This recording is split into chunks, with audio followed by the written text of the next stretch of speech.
Zeke Carter wasn't the type of guy who usually went to scrap auctions. He was a salvage tech, sure, but mostly on the ground, cleaning up after skirmishes on the border worlds or fixing old terraforming rigs. His work was dirty, dull, and didn't pay much.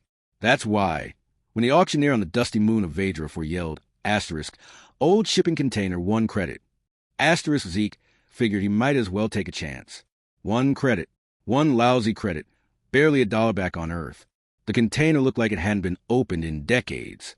Scuffed metal, fading hazard stickers, and an old corporate logo no one recognized anymore. The auctioneer didn't even bother to check inside before selling it off. Probably just scrap metal or busted equipment, someone muttered in the crowd. Zeke shrugged, handed over the coin, and rolled the container toward his beat-up freighter, the Rust Bucket Queen. He had no idea his entire life was about to flip upside down. Hashtag, hashtag, hashtag, hashtag, a weird humming. Back on his ship, Zeke tried to open the container door, but the thing was sealed tight. Took him an hour with a plasma cutter to slice it open, and the moment he did, a strange humming filled the cargo bay. Like singing but mechanical, echoing deep inside the container. He aimed his flashlight inside and froze.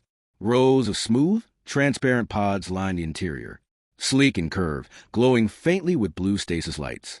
And inside each one, Zeke stumbled back, so fast he tripped over his own feet. They were women, not human women. At least, not exactly. Long hair floated in the stasis, fluid like silk underwater. Their ears tapered to delicate points. Their skin gleamed faintly in shades of silver, pale blue, even soft violet. Some had faint, glowing tattoos curling down their arms and legs like constellations. All of them were breathtaking, and all of them were asleep. Hashtag, hashtag, hashtag, hashtag, what the hell did I just buy? Zeke circled the container in shock, heart pounding. He counted at least 20 pods, all occupied. Each had some kind of alien script glowing along its surface.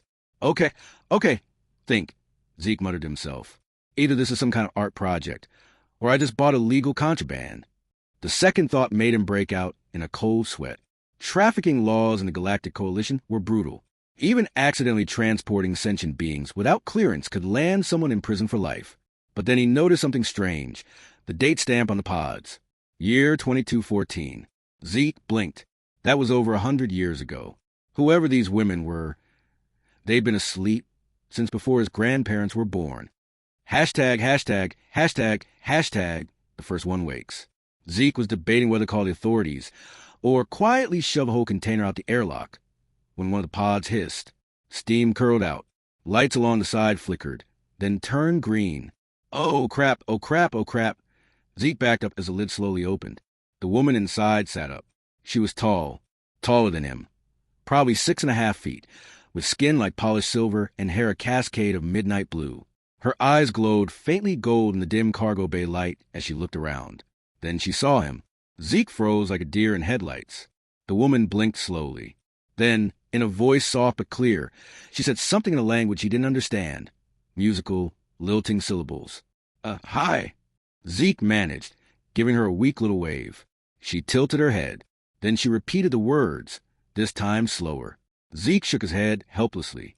Lady, I have no idea what you're saying. But she was already climbing gracefully out of the pod, looking around the cargo bay with a mixture of confusion and awe.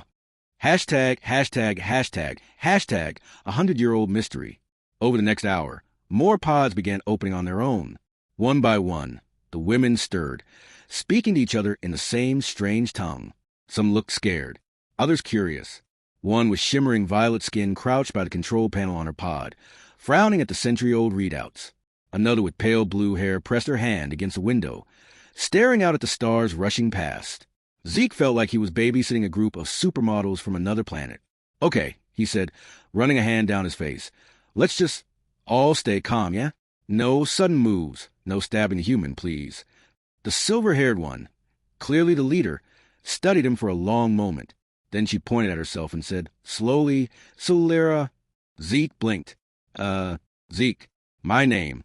Zeke. She repeated it carefully. Zeke. He nodded. Yeah, that's me. Then she gestured toward the other women and spoke a string of names he couldn't hope to pronounce. Hashtag, hashtag, hashtag, hashtag learning to talk. It turned out the pods had some kind of translation module built in. Took a while to boot up after a century offline, but eventually Zeke and the women could communicate, haltingly at first, then better as the system adapted. They were from a world called Elindra Prime, they explained. Their ship had been attacked by raiders over 100 years ago. With life support failing, the crew put the civilian women into emergency stasis pods and launched them in automated containers, hoping someone would find and rescue them. No one ever did. Until now. Zeke scratched his head. So, you've been asleep for a century. Your planet, your people, you have no idea what happened to them. Celera's golden eyes dimmed slightly. We fear they're gone. The raiders were merciless. Zeke didn't know what to say to that. Hashtag trouble arrives. They didn't get much time to talk before Zeke's ship sensors lit up like fireworks. A pirate skiff dropped out of FTO right in front of them. Zeke swore under his breath. Great, just what I needed. The skiff hailed them. A scarred, ugly man appeared on the comm screen, sneering. Well, what's a little freighter like yours doing out here? Scans say you got life signs aboard. Valuable cargo, maybe? Zeke felt his stomach drop. The pirates would kill him and sell the women in a heartbeat. Before he could respond, Celera stepped forward. She didn't look scared.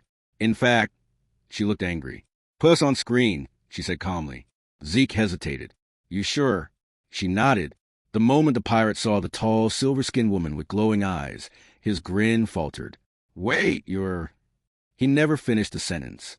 Celera raised her hand, and a burst of golden energy shot straight through the comm feed, frying the pirate ship's controls in a single pulse. Zeke gawked. You can do that? Celera turned to him, perfectly calm. They will trouble us no more. Indeed, the skiff was already drifting dead in space. Hashtag a new beginning. Over the next few days, Zeke helped the women adapt to the modern galaxy. Their technology was a century out of date, but their knowledge, medicine, energy manipulation, even starship design, was incredible. Celera explained that on Elindra Prime, many women were trained in psionic arts. That's how she disabled the pirate ship so easily. As news spread of their rescue, Zeke's comms lit up with calls from historians, scientists, even government officials. The Elindran survivors were the last known members of their species. But through it all, Celera stayed close to Zeke. You woke us, she said one evening as they watched the stars slip by. You saved us from the void. For that, we owe you everything. Zeke rubbed the back of his neck, feeling awkward. Honestly, I just bought a container. Dumb luck. Perhaps, Celera said with a faint smile.